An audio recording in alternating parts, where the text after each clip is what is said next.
दिल्ली के में अधिकारियों के ट्रांसफर पोस्टिंग को लेकर के केंद्र सरकार एक अध्यादेश लेकर आई थी। उस अध्यादेश के खिलाफ कांग्रेस अब आम आदमी पार्टी का समर्थन करेगी। लेकिन इससे एक प्रश्न उठ जाता है कि क्या कांग्रेस टूट सकती है? क्या कांग्रेस वही घटनाओं को फिर से दोहरा रही है कि कांग्रेस मुक्त भारत धीरे धीरे होता जा रहा है और उसका पीछे का कारण कांग्रेस की गलत नीतियां हैं न हैं? और क्या जो कांग्रेस आज केजरीवाल को समर्थन दे रही है इसके पीछे अमित शाह का कोई प्लान है या कोई दबाव है? इसी विषय पे आज बात करेंगे।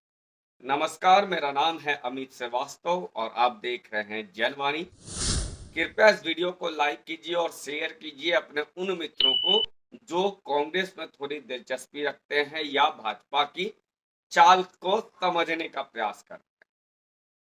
तो हुआ यूं है कि दिल्ली में जो अधिकारियों हैं उनके ट्रांसफर पोस्टिंग का अधिकार केंद्र सरकार ने एलजी को दिया और 3 सदस्यीय कमेटी बनाई जिसमें दिल्ली के मुख्यमंत्री भी रहेंगे और एलजी भी रहेंगे और तीसरा एक मुख्य सचिव भी रहेंगे, गृह सचिव भी रहेंगे। खैर,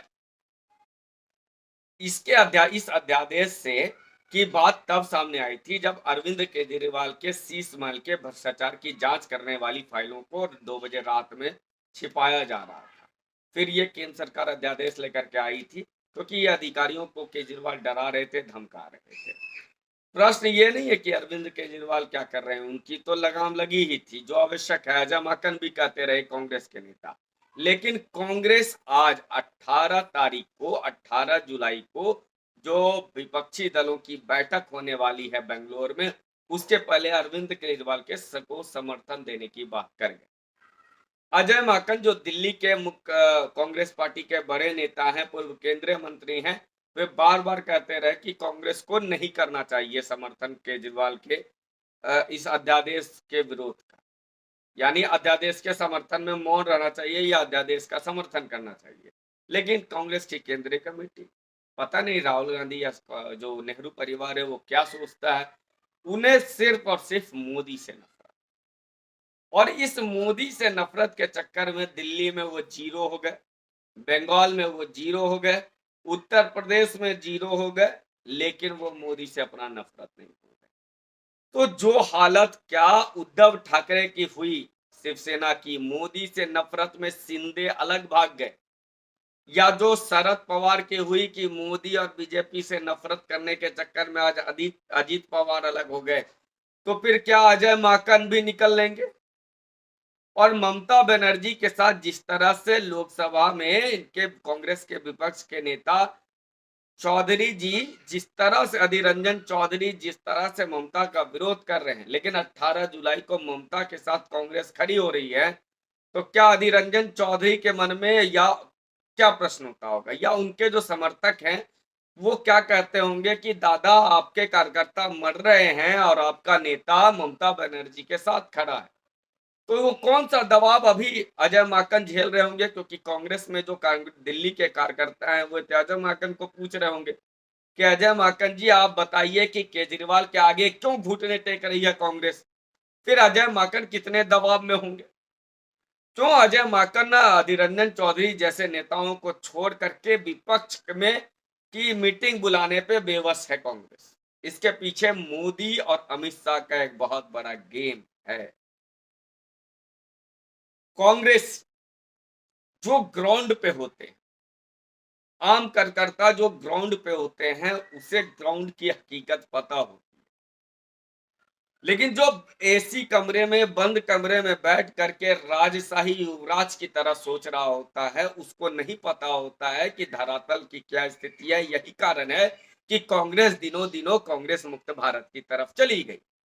आप जनता से कटे रहेंगे, आप अपने कार्यकर्ताओं से कटे रहेंगे।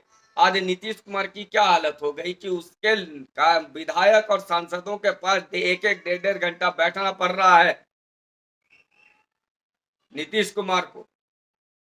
यही कारण है क्योंकि आप अपने कार्यकर्ता और जनता से दूर होते रहते हैं, और जब आप 44 सीट पे आ जाते हैं तो आपको लगता है कि कार्यकर्ता और नेता से मिलना चाहिए। नीतीश कुमार तो मिल रहे हैं, लेकिन राहुल गांधी वो गलती कर रहे हैं जो अजय माकन की बात नहीं सुन रहे हैं या अधीर रंजन चौधरी की बात नहीं सुन रहे हैं। परिणाम क्या होगा?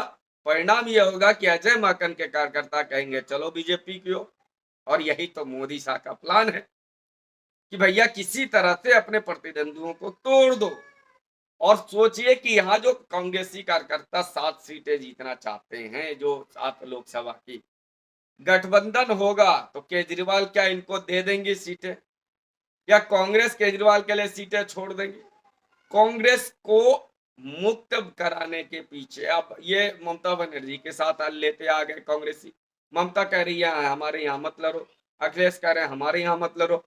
तेजस्वी यादव मुख्यमंत्री नहीं बन पाए क्योंकि कांग्रेस 74 सीट पे लड़के 19 सीटें मात्र जीती। बिहार में तेजस्वी का सपना टूट गया। वो भी चाहते हैं कांग्रेस ज्यादा सीटें ना लड़े। अरविंद केजरीवाल चाहेंगे क्या? पंजाब में कार्यकर्ताओं पे एक्शन होता है कांग्रेस के, जो जमीनी कार्यकर्ता है वे केजरीवाल से लड़ रहे हैं। बंगाल में जमीनी कार्य कांग्रेसी ममता से लड़ रहे हैं, और यहाँ दिल्ली में लड़ रहे हैं केजरीवाल से, और बाहर में राहुल गांधी और केजरीवाल साथ खड़े हैं। क्या हो जाएगा? लेकिन सिर्फ माहौल फोटो बनाना है, माहौल बनाना है, तो अमित शाह भी माहौल बनाने में माहिर है, और पूरी भाजपा तो माहौल पे ही चुनाव लड़ती है। तो ये जो माहौल बना के चुनाव लड़नी थी, इसलिए राजभर को भी बुला लिए मोदी अमित शाह। तो के कांग्रेस को कमजोर करना, उनके कार्यकर्ताओं में केंद्रीय नेतृत्व के प्रति एक विरोधाभास पैदा करना, एक दोनों में दूरियां बढ़ाना, यही तो गेम है मोदी अमित शाह का। और इसमें वो कामयाब हो रहे हैं, क्योंकि कांग्रेस का केंद्रीय नेतृत्व को कोई फर्क नहीं पड़ता उसके कार्यकर्ता कहाँ मर रहे हैं, उनका क्या विचार है। तो ये सक्सेस कर गए इसमें अमित शाह, पहला सक्सेस तो अमित शाह कर गए। अब आगे देखना है कि सीटों के बंटवारे में क्या होता है। उम्मीद करता हूं ये विश्लेषण पसंद आया होगा। कृपया इसको सब्सक्राइब कीजिए।